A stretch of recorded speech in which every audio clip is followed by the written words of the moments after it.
let's say Pete over here thinks that he's a pretty good investor. So what he does is, or he has an idea that says, well, look, I'm going to create a corporation, and I'm going to get a bunch of people to contribute money to that corporation, and then I'll manage that money, and maybe I'll take a little fee for myself so that I can maybe hire some analysts or get some computers or get some office space. So what he does is he sets up a corporation. Let's say he sets up a corporation right over here. And let's say the way he first sets up the corporation, let's say it just has 4 shares. And I'm making the number really small just to make the drawing and the math easy. This wouldn't be realistic. Normally it would be something in the hundreds or thousands of shares, or maybe even more than that. But let's say it has 4 shares. And let's say all of the 4 shares are owned by Pete initially, just to simplify the explanation. And he puts in $400 into this corporation. So another way to think about it, in exchange for him putting $400 into this corporation, he gets 4 shares, or each share is worth $100. Each of these shares right over here. And so what he does is he registers this corporation, and I'm talking about a US specific case, but there's similar types of organizations in other countries. He registers this organization right over here with the US SEC, Securities and Exchange Commission, and he also registers himself with the SEC. Or even better, he registers a management company that he runs with the SEC. So let's call it Pete Inc. is a corporation he starts off that he also registers with the SEC.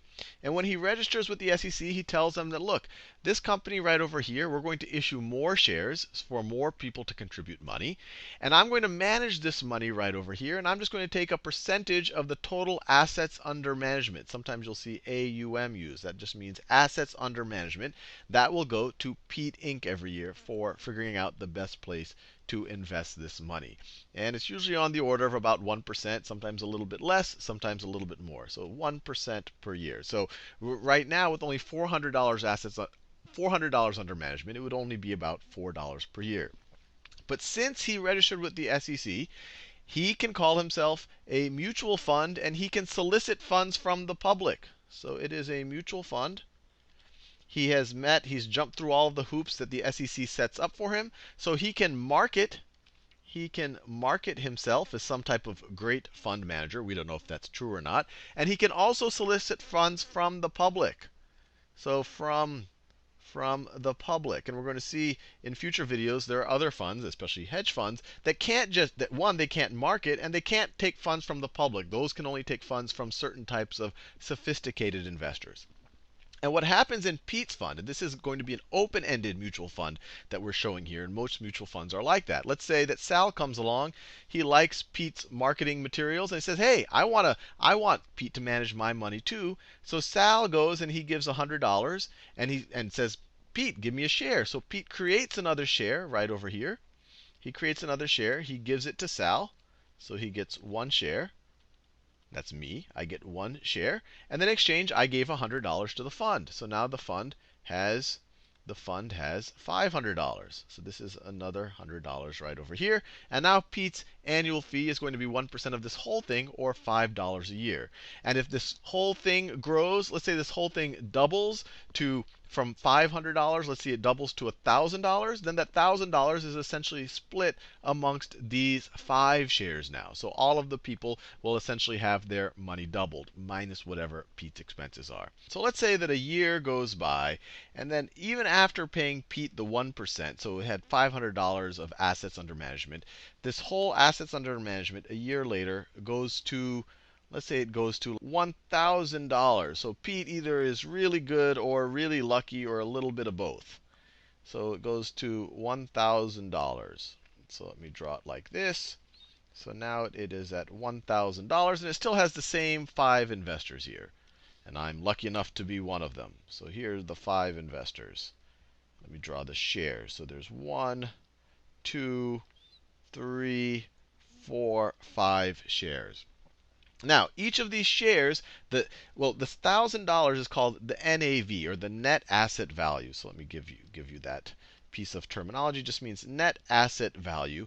And so there's an NAV per share. The NAV per share right over here is $200. I just took the total NAV and I just divided it by the shares.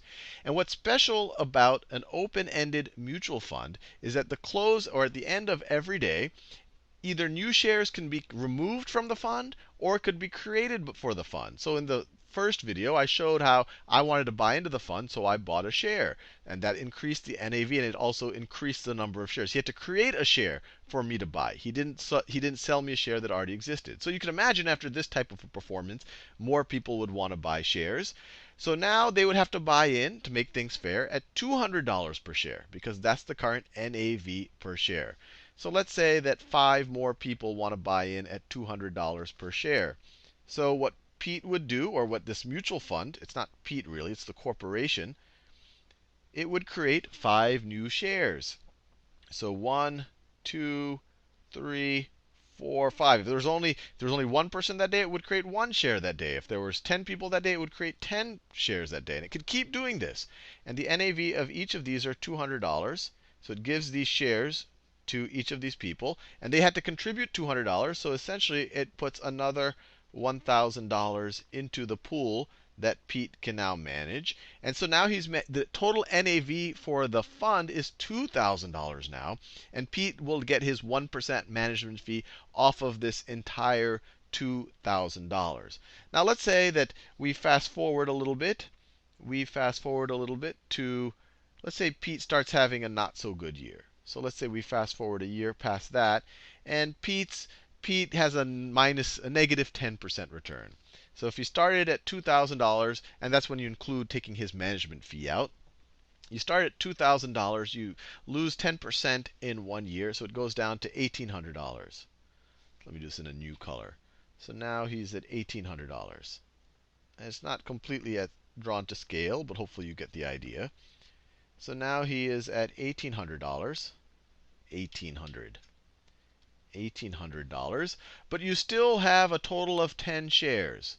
You still have a total of 10 shares. Let me do my best to draw the 10 shares. So I have 1, 2, 3, 4, 5, 6, 7, 8, 9, 10. These should be of equal size. And now the NAV per share